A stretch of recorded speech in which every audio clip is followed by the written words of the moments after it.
Ikukwento ko po sa inyo yung tungkol dun sa mga aninong nakikita ng mga bata at kahit na ng mga matatanda na.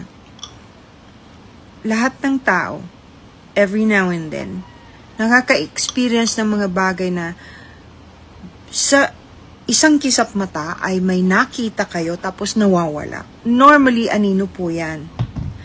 Pero bago ko po umpisahan yan, gusto ko lang pong malaman ninyo dun sa bago lang na nakakapanood na ako po'y pinanganak na nakakakita at nakakarinig ng mga bagay na hindi nakikita at naririnig ng ordinaryong nilalang. Ngayon lang pong, last year lang po ako nag-umpisa magsalita dahil napapanahon na. Gusto ko lang pong tumulong at nangakong ako po ay tutulong at the stake of my reputation. Nakasalalay po ang reputasyon ko. Hindi ko kailangan gawin ito, pero nangako po ako. Ngayon, dun sa mga hindi naniniwala, hindi ko po kayo pinipilit. Sana lang po, huwag kayong mambastos.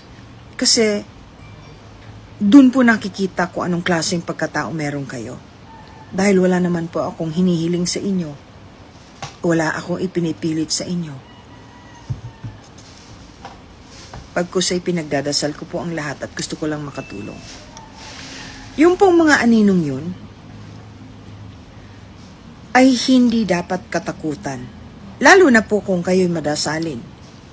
If you have more faith, if you really pray from the bottom of your heart, there's nothing to be really afraid of. Dahil hindi kayo pababayaan ni Ama. Ngayon, ito pong mundo natin, hindi lamang naman tayo ang nakatira. Meron pong ibang nakatira. At marami pong nagmamasid sa atin na mga hindi nakatira dito.